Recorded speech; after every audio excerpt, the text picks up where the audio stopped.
Welcome to the new sound of online radio. Welcome to the sound of Universal Broadcasting Network. 'Cause you make me feel like I've been locked out of heaven. A mix of today's hits and hard-to-find favorites, combined with the most entertaining and intriguing talk anywhere. This is your sound. This is the sound of Universal Broadcasting Network at UENradio.com. Good afternoon, everyone. I'm already being laughed at. I've been on for 1 second. What did I do? It's the hat. You're so chipper. I am. I'm very excited about my hat today.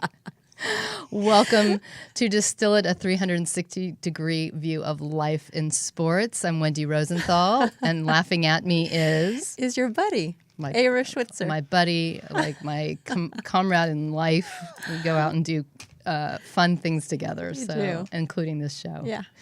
And we are very excited to be here today, joined. I'm going to bring him in very quickly by our featured correspondent, Marshall Norbal, a sports presenter extraordinaire from London, who is going to provide us again with a very international perspective about what we're going to talk about. We're all laughing today. We're all having a good time. I think he needs to make that face one more time, though. Can you do it now that we're live on air so we can all see?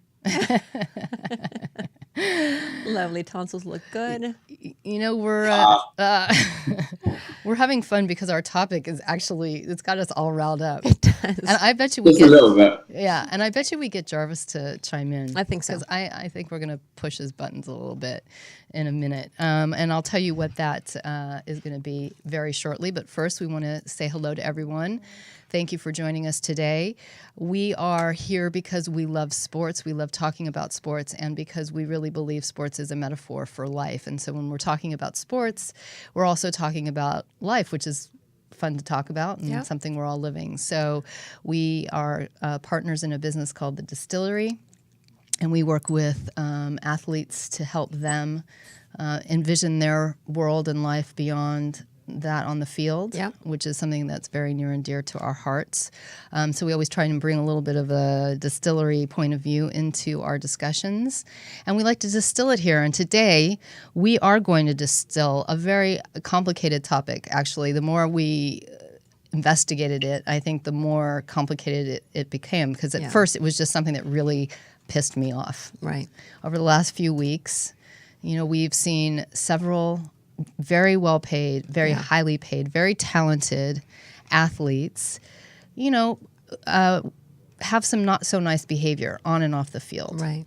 And the reaction that has come from the league, from the team owners, from their player associations have been varied and inconsistent and troublesome, actually. And I think to a certain extent has affected the game of play. Yeah. On and off the field, how the fans are engaging, and I don't think we could let another week go by, because just in the last 2 or 3 weeks, it's been like more than one player across more than one sport, without having a discussion about it. Because, you know, on a certain level, I think athletes, they choose to be in that field, they get highly paid for that, and there should be a certain, you know. Like it or not, they're role models. Like it or not, they they're set role an models. example, good or bad. Exactly. And, you know, again, these are professionals being paid to do a particular job. And I think that when you assume that responsibility, you also assume the strict code of conduct that comes with the job you're being paid to do. But why it's so, and I think Eira and I agree on that. We'll get Marshall's opinion in a minute. But, you know, it's more complicated than that. Yeah. Because you have leagues that have rules. You have collective bargaining agreements. You have players' associations. You have issues that are on and off the field. You have referees. It's so complicated that I'm still angry. Right. I really am. Oh, I know. Yeah, I've watched you. She's watched me. I've listened to you. Ad nauseum. She's listening to me talk about this. Sorry. But I have to say I've seen some different perspectives, and I'm looking forward to talking about that with you and with Marshall. Because the one thing that I keep bringing up, and we kind of put in our posts and stuff like that, is, you know, it seems very straightforward in football, soccer, as it's known here in the U.S., but football around the world. You know, you have the yellow card and the red card. Yeah. And when you get a red card, you're out. And it doesn't matter if you're in the World Cup, you're playing for whatever championship, you're out and you're not playing the next game. Right. It's not just out on the day. It's like you're out. The consequences are instant. Instant and very, very straightforward. Yeah. So I know that's something that we wanted to have Marshall's perspective on because, you know, that's where his focus is in terms of sports, although he is able to discuss all sports. Yeah. But I think it's a very interesting balance to how some of the U.S. sports leagues handle infractions on and off the field. And that leads me right into why do I have the hat that I have on and why I'm so excited about it. There's only one reason. Only one reason. Red cards, red hat. That's it. That's all I could come up with. And it's a stretch, but we'll give it to you. Thank you. You're welcome. What kind of hat would I wear? I mean, like I had to have like a referee hat, and I don't have a referee hat in my closet. It's very not fashionable. No. So it's not like I would have that here. I hear you. And It's not quite the red of a red card, but it's close like I said, we'll give it to you. It works. you. Today you can have it. And then That's a perfect one. Yeah. And then I thought about a yellow card, and then I was like, no, I don't have yellow hats, and I'm not going to ever have a yellow hat, really. We don't need that. We don't need a yellow hat. And then before we really get into everything, a few things. I wanted to welcome all of our Facebook Live viewers. We see a couple. Lisa Kahn, thank you for watching. Stacy Zimberg, great to see you. If you would like to make any comments or join the conversation, please feel free to go ahead and write your comments in. I do keep track and I am looking. Also, if you would like to join our conversation, we really encourage you to give us a call at 323-284-7826. And for all of those of you who might be in the UK watching, just add a +1 on that and you can call in as well. Or you can Skype on UBN Radio 1 guest. We want to thank the UBN network for having us here. We adore them. They're our third or fourth home. We feel very comfortable here. And that leads me to always a big, warm welcome for our friend and engineer, Jarvis Essex. Hello. Yay, hello, Jarvis. ladies. How are you doing? How are you doing today? I'm great. I don't know that many of you saw him our last show. We dressed up in face paint, and we did actually get Jarvis to put some on at the very end. Post-show. Yeah. But he did it. He wouldn't go on camera, but he did do it, and we're grateful. We told him next year, though, he's watch out. All out. We've got big plans for you. And you too, Marshall. Face paint is coming up at some point. We're going to have to get you involved. But we appreciate all that Jarvis does. He's a magic on the keyboards, and he keeps this show very interesting. So thank you so much. And then finally, before we launch, every couple of weeks when we do the show, we always want to look back to the previous 2 weeks and see what's going on in the world of sports. And I said to Eira today, here's a couple things I thought we could talk about, and she shot me down. No, I said we must extend our deepest condolences to the entire country of Italy, who is really struggling with the fact that Italy failed to qualify for the World Cup. And now they've got several retired players, including Gianluigi Buffon, who's just, regardless of what you think of Italian soccer, you love him, hate them, he has been incredible. I mean, just what a legendary career. And one of my longest, dearest, best friends is Italian. I spoke to her yesterday, and she and her family were just reeling from the loss. The entire country is reeling from the loss, and really, I'm beside myself. But we've seen it the last, several weeks. Listen, the U.S. hasn't made it in. Yeah, Chile failed to qualify. Failed to qualify. I do want to say that Croatia did make it. We are in. Thank you very much. So I know what colors I'll be wearing. Colombia? Yes. Colombia's in. Yeah. Okay, good. Yeah. So But it's not a yellow hat, Wen. No. Not a yellow hat. Exactly. Yellow is so not my color. It's so not my color. Marshall, from your perspective, can you spend a minute and tell us what the hell happened? Well, basically, I'll go back a year and just fast track it. Basically, Italy were in a group with Spain, who, if you're a huge football fan, you'll realise that Spain were World Cup winners in 2010 and also won consecutive Euros in 2008 and 2012. One of those finals, they end up actually beating Italy very convincingly 4-0. So Italy finished second in their group to Spain. Which included a 3-0 defeat to Spain just a couple of months ago in September. So this defeat essentially meant they were guaranteed to go through to a playoff. Now, playoff is teams, four playoff matchups, 4 spots available in Europe. You win over the aggregate score of the 2 legs and you go through. They got maybe one of the tougher draws in Sweden, who have been fairly consistent throughout their whole qualifying group. The problem that Italy found is that, and it's shown recently, where I think 6 of their last 8 games they've failed to score goals. So it's no coincidence that the signs were shown pretty early from their first leg on Friday evening, where really Sweden had a lot of chances to even go more than 1 goal up. That coming back to the San Siro in Milan yesterday evening, that Italy were going to be in trouble.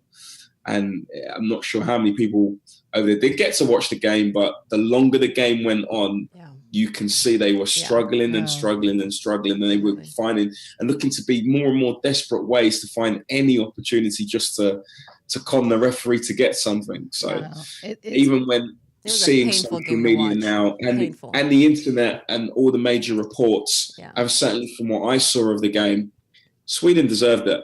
Sure. Wow. It's going to make for a very interesting World Cup.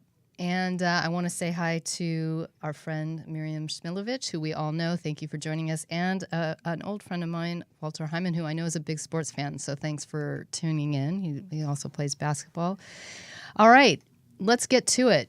Now, the way I see this issue, and you guys jump in and correct me if I'm wrong, is that it seems like there's differences of what happens if a player misbehaves or whatever you want to say on the field versus off the field. Yeah. So I think we have to kind of divide this conversation up into 2 parts, because the same thing happens. There's some kind of misbehavior, but it's like a whole set of different circumstances depending on where and when it happens. Yeah. The outcomes often, interestingly, are the same in the sense of players being able to appeal and to go and to argue whether or not they should be sanctioned. But it comes from a different place. Right. So I thought maybe we would launch in on the field, like the bad boy or girl, I'll say girl, behavior that can happen. You just want to talk about Yuri right off the bat. You can't contain yourself. Because he's been eating at you. Oh my God. Since that game. It has been eating with me. For those of you who Go for it, Wen. Just let her vent. Let her have a moment. Let me have a moment. We're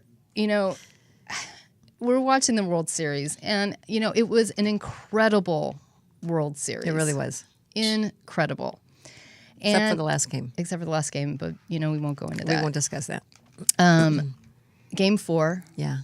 Darvish is pitching. Darvish is a player who is from Japan. He is of Japanese and Iranian descent. Yeah. And he's pitching. And Yuri Gurriel, who is from Cuba, comes up to the plate and hits a home run. Yeah. So, Beautiful. Yeah. Job He's well very done. excited. Yep. Run the bases, go you. around. He gets into the dugout. And for some reason, which he hasn't entirely clarified, for some reason he decides to make Chinese eyes at you, or slanted eyes, let me say, at you, Darvish, and mouth a word in Spanish that the Cubans use for Chinese. Right. Kind of, making every Asian person one nationality. And it gets caught on camera. Right? It gets caught on camera. Millions of people are seeing it. Yeah. It's clearly, whether he meant it to be mean or not, he says ultimately that he was relieved because he had such struggles against Darvish in the regular season that he was like almost, I think it was 0-7, something like that. Yeah, the home run was a big deal for him. The home run was big. So the home run's a big deal for him. So he had to celebrate by making a racist gesture. Exactly. Okay, as one does, apparently. So that's as one does apparently. So that's the first thing that happens. And the league comes down on him very quickly. Fans, the teams, they all address it very quickly. Sure. But then he is given his sanction, his punishment. And I wish you could see your face. Oh, I was He was. You can see my face. Look in the. If you just look there, you can see my face. You can see your face. I can too. I can see my face too. We can it's all right see. there. We can it's all right see there. this way. Vent it. And he gets a 5-game suspension, which is actually quite big in the scheme of baseball. Right. But he's taking it next year. Yeah. There's 165 games. Right. He's taking it next year. They're not going to risk the World Series. They're not going to risk the world. There is no red card, Great people. move. Yeah. Huh? It's a brave move. It's a brave move, but I gotta tell you, Stupid. I researched it because it just It's not right. well, and then he plays the next day and Yeah. he hits. I think he hit another home run and maybe got a couple of base hits. So he obviously Dodgers still won the next game, but he obviously impacted Sure. the outcome ultimately of the World Series. So I did some research on it because I was just curious, like, why was it not like a red card, right? Mm-hmm. Which is clear. Yeah. Red card goes up, you're out. done. There's no discussion. Right. First of all, we need to know whether or not Marshall agrees Yeah. with the decision. I don't agree with the decision. Okay. I think Rob Manfred and everyone at MLB were right to suspend him. Yeah. But that was a perfect window and a perfect opportunity to make a clear statement as to where the MLB stand towards any form of offensive behavior, Sure. especially at a time of the world, their flagship event, so to suspend him was the right move, but to delay that to next year because they feel it would have been a disadvantage, Right. is ridiculous. Yeah. If you'd make a 2-footed tackle in a game of football, they're not going to say, well, it was a spur of the moment thing, and you're not going to be punished for it. So ultimately, I think it was a little bit of it was a cop out from Rob Manfred and everybody at MLB and the commissioner, as the commissioner, to actually say, you know what, we're going to suspend you for a game, 2 games, 3 games, the rest of the World Series. Well, And I think that would have sent a very clear message out to everybody, not just to the two teams, Right. but anyone who decides to actually make that kind of suggestion, and also out to society. And it will make a big statement to say, right, we are not going to stand for this. on any level. On any level, and I think that's the point, is that we cannot miss opportunities to hold each other, ourselves accountable, to understand that, in this case, it's the World Series. That is the world stage. More people are watching this than at any other time of the season. And we just can't excuse poor behavior because we want to win a game. Exactly. Can I just quickly, there was 4 points that came out, and I want to read them, and we can debate them afterwards. Yep. I might throw in a little expletive in between. I don't know. I'll see how it goes. I was really riled up. Okay. This is my catharsis right now. It is. I'll let go after. Sure. And then she'll never discuss this again. Never. Till we get in the car. Right. Manfred felt it was important that the suspension carry the penalty of lost salary, which would happen only during the regular season. Okay. Sorry. I'm laughing at that one. Yeah. Do you not think that taking this guy out in the World Series would have a harsher penalty to him personally than a missed 5 days of missed salary? Now, by the way, he reportedly makes $12 million a year, and those 3 days would have been like $300,000. Yeah. Okay, well that's it. Money is never gonna hurt really a sportsman or an athlete. Not at that level. Not at that level. Right. What will hurt an athlete is if you take them away from a situation where they have the ability to perform at an elite level. For example, to prepare for 4 years and then not be able to compete in the Olympic Games. Sure. Or to go. Or to be on a team that's the first time, in how many years that they've been in a World Series. Right. Period. Sorry, go ahead. Yeah, Marcel. I mean, their second series in their history. I think they've been in existence for 53 odd years. So that's where it's going to hurt to take it. The money they give over, the money's not a problem. But then to say, actually, you're suspended for the remainder of the World Series, or you're going to miss Game 5, Game 6. Exactly the same thing that would have happened to a certain Draymond Green back in the 2016 NBA Finals.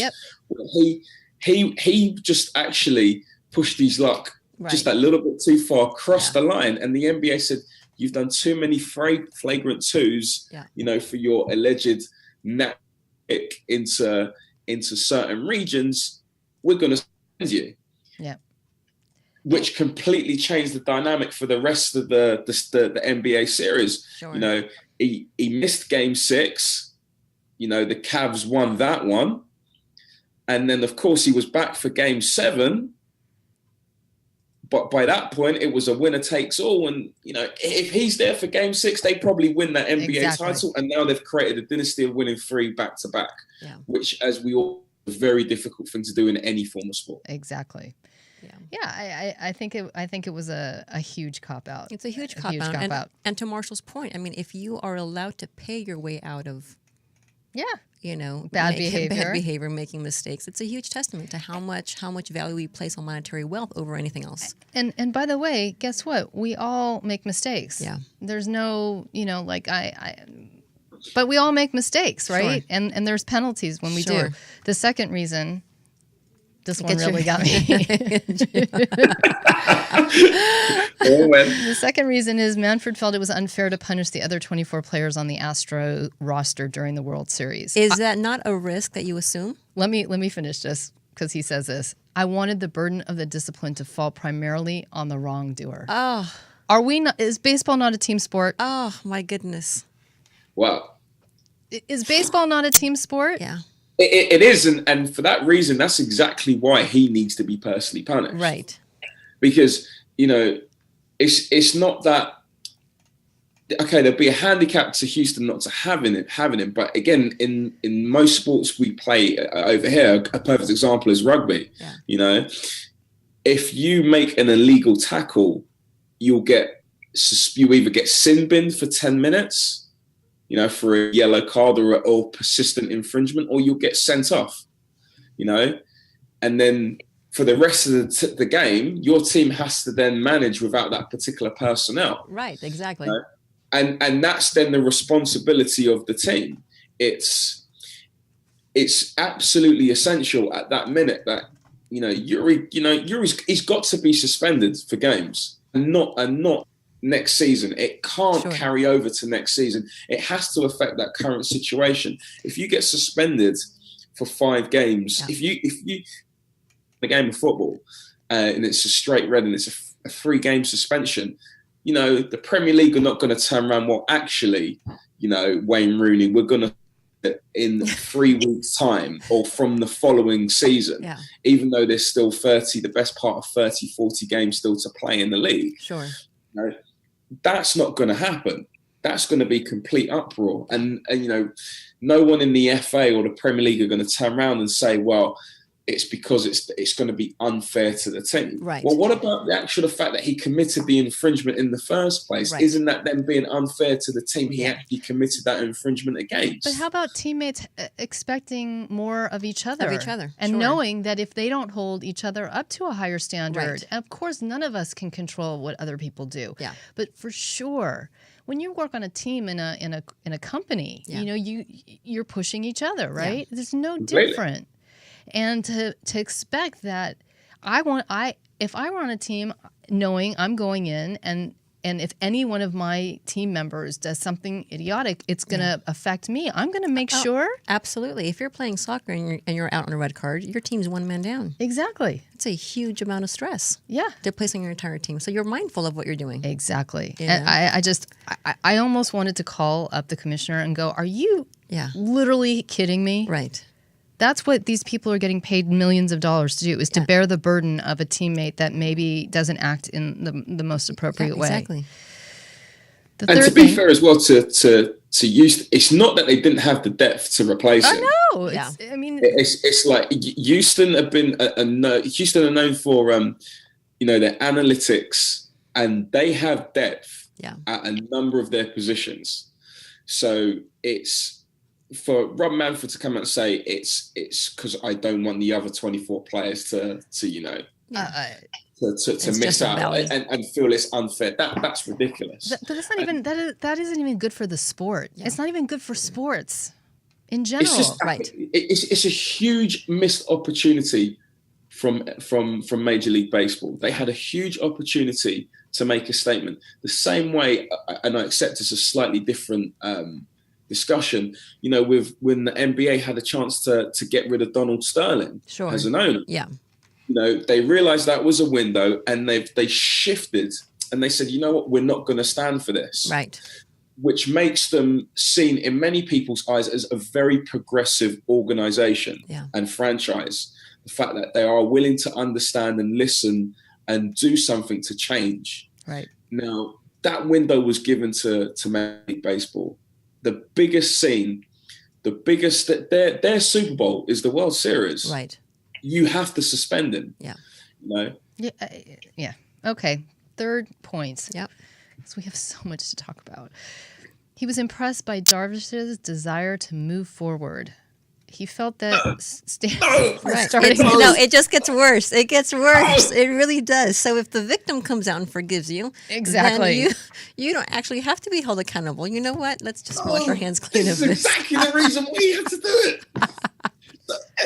I was just thinking of saying this. What if Yu Darvish turns out and said, well, actually, that's completely not acceptable. Yeah. That is a disrespect to everybody of an Oriental background. Right. Well, he did. By the way, he did come out and say it was disrespectful. Yeah. But in the next breath. But let's say if he absolutely made a huge thing about it. I mean, a really, really big thing, and just like, you know, he shouldn't deserve to be out on the pitch. He should be.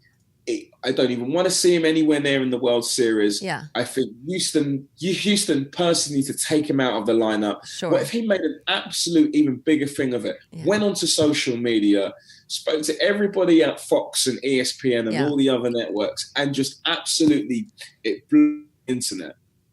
Then baseball and Rob Manfred in the position where actually, we have to now be seen to do the PR thing. Exactly. So because Darvish is a nice guy and chooses to see a certain side of it. Right. You know, I couldn't agree with you more. Yeah. Or what also, I mean, I know Yu Darvish is a big star, but what if that was an Aaron Judge or a Mike Trout? Yeah. Or or it was Bryce Harper at the Nationals. You know, one of the so-called even bigger stars of Major League Baseball. Would that be even more pressure for Rob Manfred to do something? It's like, it's just because Yu Darvish is like, I don't want to make a big scene of this. He feels that was enough for him not to actually suspend him. It doesn't make sense. At least for the rest of the World Series, I should add. It just doesn't make sense. It's like, is that the criteria that's in the Major League Baseball sportsmanlike conduct guidelines? Right. If you accept the, what are the exceptions? Yeah, so exactly. Here are the rules, but here are the exceptions. But if the victim's okay with it, then it's okay. Yeah. Finally, and this one is equally as annoying. Delaying the suspension would allow Gurriel to exercise his rights under the grievance procedures negotiated between Major League Baseball and the Major League Baseball Players Association, if he so desired. Right. Okay, so the offender has rights. The offender has rights, which I get, and this is where the complexity comes in, and we'll talk more about it in a bit. But honestly, there was no disguising that he did this. It was very clear. Exactly. There's no question about what happened. Whether in his mind he thought it was a funny joke is irrelevant. Yeah. And he did it in front of millions of people. Yeah. He knew at that moment that the camera was on. He just hit a home run. Yeah. Exactly. In Game 4 of the World Series. Right. Yeah. When your team are 2-1 down remember it was scoreless as well. I can't remember what innings. It was a poignant moment in that series. So when you hit a home run, the cameras are going to be on you. Yeah. Cameras. He knew exactly what it was that he was doing, and at that moment to just feel that, we should give him time to think about his actions and not suspend him in that minute. I just think it's just a missed opportunity. Well, I go back to the question about red card, Marshall. I don't know enough about it, but is there like an appeal process that a player can do? And if so, how does it like do red retroactive? cards? You can appeal red cards. There is a process. There's normally if I remember rightly, and don't 100% quote me on this, there is like about a 3 or 4 day window where a red card can be appealed. And then that needs to actually go the Football Association to actually review and confirm if that red card can be rescinded. But if you're in the World Cup and you're playing the next day, fortunately, you're not in the. If you actually have a red card in the game in the World Cup, there's normally at least a 2-3 day period minimum before you play another game. Oh, that's true. So in fairness, let's say if a red card was given on the Monday and the team England knew they were playing on Thursday, for argument's sake, they start just pretty early. And there will probably be a shorter time frame in them allowing them to actually appeal it and a decision to come back from FIFA.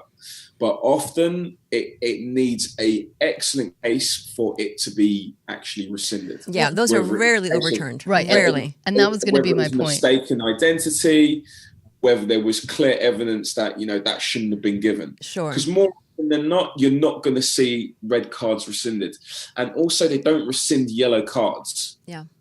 That's also like if a yellow card is given, the yellow card is given. Right. A red card can be reviewed, the yellow card can't.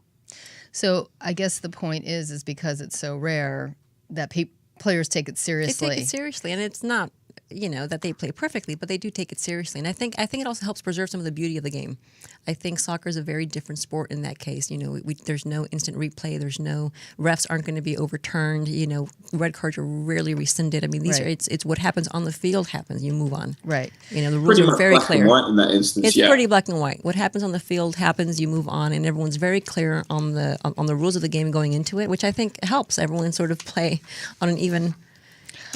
I know that what he did is not probably specifically outlined in the guidelines of sportsmanlike conduct for the MLB, but it was a pretty clear, I'm sorry. No, absolutely.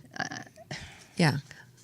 I want to say hi to Dave Lowther, who's just come on, and also I want to remind people we'd love to hear your opinions. I know ours are very strong, and so please feel free to comment on Facebook or call us at 323-284-7826.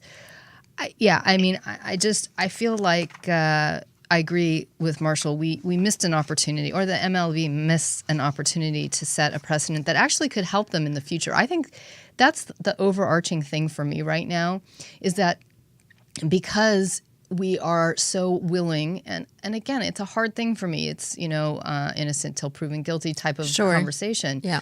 But because we're so willing to have that appeal process and to let people fight for it, it just, to me, it takes pretty much the teeth out of everything. Yeah. And the other and besides that, the other 3 reasons were just ridiculous. Yeah. Well, and I think it's an interesting mindset to sort of, to discuss for a second. I was talking to some friends, some clients this morning, sort of like a mixed bag, all guys, first of all, some pro, some amateur. And we were talking about the radio show and our topic for today, and we're discussing sort of the interesting time that we're finding ourselves in, whether it's sports or entertainment or politics. We're seeing, for the most part, grown men having a real tough time holding themselves accountable and taking responsibility for things that they are being called out on. So these guys are telling me this morning that, we have to be mindful of the fact that athletes tend to struggle with impulse control. So we have to allow the space for an athlete to make a mistake here or there, because they're just not like other normal human beings. And I thought, how fascinating is that? That it's not even just the culture which allows for certain behavior to be acceptable, for it to take place, but that even these guys themselves who are athletes think that there's an aspect to what goes on that needs to be addressed and protected and defended, because they just don't know any better. Or they do know better, but again, they struggle with impulse control. Okay, so that's going to bring up a couple of things for me right there. Yeah. The first thing I want to say is the next example that we were going to talk about is a perfect example of impulse control. There was 2 incidences over the last couple of weeks in the NFL. Yeah. One with Mike Evans, a player for the Tampa Bay Buccaneers, Right. against a player on the New Orleans Saints, where one guy was taunting another. Mike Evans saw that as an offense to his teammate and literally ran across the field and completely hijacked him from behind. Right. That's a little bit of an impulse control thing. I want to go more into it, but I want to address the other one that happened was with AJ Green. I keep wanting to say AG Green, but it's AJ Green. Okay. Where there was an actual brawl on the field that was started by him. That's a good hit, that is. Yeah. I mean, it came across, and I'm sure it's a cheap shot, but it's a good hit. And I'm sure Jarvis will bring up the one with AJ Green in it. I mean, total impulse control, and I get it. But look, I got to tell you something. Saying that athletes have more issues with impulse control is demeaning to athletes everywhere. Think so. Absolutely. And that's the first thing. The second thing is I'm sorry, we're all human beings. Yeah. And there are all things that upset us and bother us. Yeah. And use the workplace. How many times has a boss yelled at you or somebody's done something to you? Yeah. Can you imagine running down the hallway and tackling somebody at the water cooler? You wouldn't be showing up to work the next day until your appeal is heard. You know, there would be no appeal. Yeah. It would be you're done. You're out. Like, I mean, I'm fascinated by these lovely people who I know are, some of them good friends of yours. Lovely people, and if they're watching the show, we really do mean this, lovely people. Yes. But yes, at the same time, it's almost like, because they were saying there's a natural aggression and violence inherent to sports. Yes. Mm-hmm. But, when Mike Tyson bit off Evander Holyfield's ear, it was a problem. Yes, you're in the ring, but we're not going to allow this to happen without there were rules, So yes, of course, there's aggression and there's violence that we see in sports. But at the same time, these men and women know what the boundaries are, and they know what the rules are, and they know how to hold themselves accountable for the most part. So when they slip, do we not get to say it's not okay? Yeah. It really isn't. And like I said, when we talk about sports being a metaphor for life, try and take some of this into, we all get our buttons pushed. No, and that's why I said earlier, we're seeing this across the board, entertainment, politics, sports. We are seeing people who, for whatever reason, are having a real tough time accepting responsibility. Yeah. Why is that? What's the mindset that allows us to behave that way? Yeah. And what's a culture that enables that? To me, it's a culture that has, again, I am all for proving one's innocence. But let's go back to the examples that we've just been watching. You guys have been watching on the screen here. Yeah. You have 2 examples. Mike Evans, and I can't for the life of me figure out why the referees did not eject him immediately. Right? Yeah. That's a good point. Well, I mean, he should have gone immediately. Look, I was just at the Rams game on Sunday, and there are in every stadium. Right. There's 3 big screens. Yeah. I got to tell you something. I can't. I think it was Sammy Watkins. No, it was Woods was running for a touchdown. He had caught a beautiful pass right in front of us. It was great. Yeah. Running in to the end zone for a touchdown, and he's watching himself on the screen. Sure. Right. He's trying to see if there's anybody behind him. Yeah. So if a player can do that in the middle of a play, the referees can certainly look up, because I guarantee you they were replaying it on the big screens. How did they not eject him? Yeah. How did they not eject him? And remember, they've also got access to replays now. I know. As well. And he should have gone straight away. I mean, I know he's been fined now by the NFL. Well, he was suspended for a game, which includes losing his salary. But again, he appealed it, which, dude,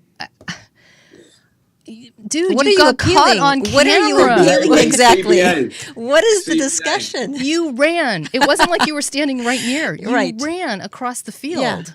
Yeah. Now, of course, the appeal was overturned. Yeah. It was not upheld. Yeah. Right. But still, again, I'm fascinated by this. What is the mindset? What are you appealing? What is your argument here? What exactly? What are we missing? Even just not bravado, but maybe even just to show to your teammates that you're actually willing to do anything to help them. So, for example, even if he might know that his actual appeal is not going to be successful, the fact that he can also turn around to say to the guys, look, you know, I might have made this action, but I'm willing to do anything that I can, even if it means appealing, because there could be a possibility, because I've seen with the history in the NFL of, you know, suspensions being upheld, that I might be actually be able to make myself available for next Sunday, you know? And I think there's also that mindset to it. I also think there's we can talk about the Players Association. You know, I understand the role of the Players Association is to protect the players. Sure. But if the Players Association doesn't stand up also, I want these people on my show. On our show. I want them coming in and explaining to me why it's a default to appeal. Yeah. Now in these Ezekiel Elliott case, that's separate, and we're going to talk about that. Yeah, I get it, because it's a lot of extenuating circumstances. Right. But when a guy clearly, inappropriately, could have hurt him. Sure. He came at him blindsided. Guy had no idea he was coming. Yeah.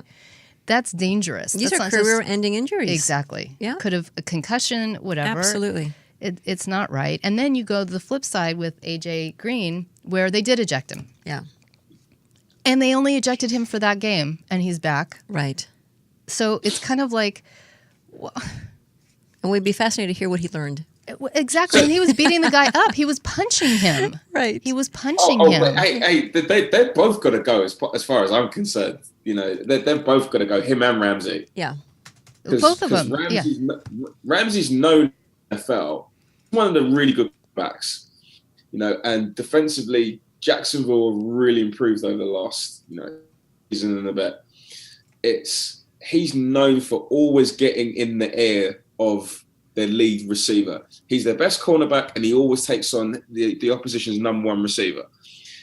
That whole game, Ramsey was absolutely chewing AJ Green's ear, to the point where I think he only ended up having 2 catches for 6 yards. Right. So clearly it flipped a switch, and enough was enough. Yes, he's got him in a chokehold, but they've both got to get ejected, and they've both got to face a suspension. I agree with you, but because you can't punish one without punishing the other. It's fine for him to taunt him and to start, but as soon as he's reacted, he's gotten in the chokehold. That's a fight. He's got to defend himself. Yeah. So they've both got to be punished. I agree, but why is it that if they get ejected on the game, again, I'll go back to even a yellow card, right? Yeah. If you get 2, right? But I mean, he gets to come back next on Sunday and play. Right, exactly. So he didn't finish the game. Yeah, what did he learn? Again, what did he learn? How did that make an impact? Yeah. So are you then essentially saying that the ejection should automatically come with a 1-game suspension? I think so. Maybe there's degrees, but in these 2 cases, there was more than pushing around and chewing somebody's ear. I get it. And I know that's part of the game. Right. I know the players do that to each other. Yeah. In every sport. And you have to expect male or female. And you have to expect it. So again, impulse control, you know what the rules are going in, and you know what the culture is. So you expect that behavior coming at you. But it's also setting a precedence. Look, I'm going to connect it back to what we do at the distillery. How many athletes do you see that finish their careers in sports and actually don't know what the real world is like? So they get out there and they're surprised. A lot of people. The behavior you got away with for so many years no longer applies. Exactly. Yeah. I'm sorry, but when those same players and we have love for these guys, like we want, and women, we want to help them. These same players get in a car, beat up a girlfriend, get drunk, and they're surprised when they can't just say, "Hey, I'm so and so," and give me a free pass. Yeah, exactly. Well, because you don't that's get to not pay your way life. out of that. That's not life. Yeah.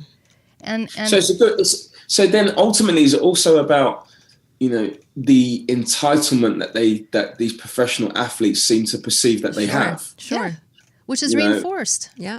Absolutely reinforced. And again, is it gonna take more of the leading franchises in all sports, but in particular, it seems to be a lot of the issue is with sports in the states anyway, where they can ultimately say, well, I think it's important that that person does get suspended for X amount of games.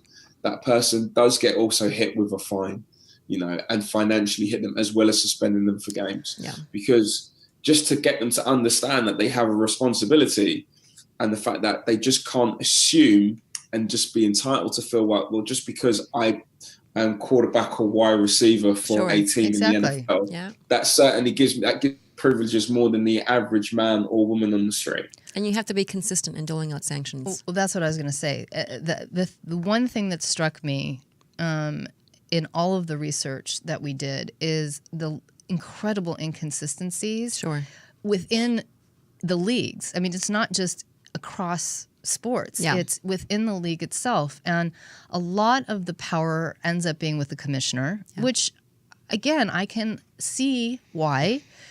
But there aren't standards. That's what I'm saying. One guy gets ejected, the other guy gets suspended. Right. For essentially the same thing. Yeah. They did essentially the same act. infraction. Yeah. So, it's very difficult, and we're not going to have a lot of time to talk about this, and maybe we'll continue on in a different show. But then you look at somebody like Ezekiel Elliott, who, this is a long, drawn-out process. Yeah. It's different because it's not something on the field. It's off the field. You have so many circumstances around the police not arresting him, the consistency of the statements, the eyewitnesses. There's so many other factors to consider. For those of you who don't know, Ezekiel Elliott is a player on Dallas Cowboys. He was accused of Domestic violence against his girlfriend. The police did not arrest him or charge him. They arrested him but not charge him because they have a level of standard they have to meet in order to actually charge somebody, because then it goes to court. Yeah, the burden of proof. Burden of proof is high, and for the last few months now, he got a suspension from the NFL, and he's been appealing, the Players Association, and they've taken it outside of just the normal appeal process within the league and their system. It's now gone to outside courts, and currently his last appeal was not upheld, and he is on suspension. And when you read, there's a fascinating article that, it's very, very detailed, and it really goes through all the steps of what happened with him. But again, what it comes back to is there's so much discrepancy in how these things are happening in the NFL and the NBA and Major League Baseball and the NHL. There have been many incidences of domestic violence, and they're all handled differently. Sure. So if you're a player, you're going, hell yeah. Now, I mean, I'm going to appeal. Why wouldn't I? Yeah. Because take a shot. Yeah. Because who knows? Now, and Elliott is actually being suspended for longer than other players who have done worse things on camera. Right. So why him now getting 5 games and others getting 2? Yeah. I think I know a lot with the Ezekiel Elliott situation is first the change that the NFL made in the last years on its stance with suspensions linking to domestic violence. Right. Making up for lost time. Especially in light of the Ray Rice situation that happened a few years back. Sure. And ultimately that was a bad PR and for the NFL. A lot of also what Ezekiel Elliott, and I can understand why he is appealing this and why it has gone back and forth, is because not only does he feel I didn't commit that, right, and also he also says, well, if the charges have not been pressed from the police, why is it then is he facing a suspension from the NFL? And the other reason why he's also appealing it, because if this does stay upheld, if this was to happen again under the actual rulings and CBA agreement and the NFLPA, he's out of the NFL. Right, exactly. And he's completely There's a lot on the line. I want to. We have to close, unfortunately. I mean, I think there's a lot more to talk about, and again, my feelings about it changed when I read more and I understand it a little bit better. But I think that for me, on the last word, I want to hear from the two of you. Like, for me, it's about consistency at the end of the day, and recognizing that people need to take responsibility. Absolutely. Absolutely. Being I agree. consistent, being clear with It's- the rules, and expecting people to really honor those. And when you know what the rules are and everyone agrees to stick to them, we've got, like I said earlier, a level playing field. Exactly. And then I think actually people would be probably stay more in line because they'd recognize the cause and effect of their actions. Yeah, absolutely. I think it's also that very quickly that I think athletes need to realize that they're going to be held in the higher esteem and they need to take a higher accountability. They're in the public eye a lot of the time. They're playing in major competitions. They've got to understand that does come with a price. Yeah. Sure. All right. Listen, I want to thank everybody who's been watching.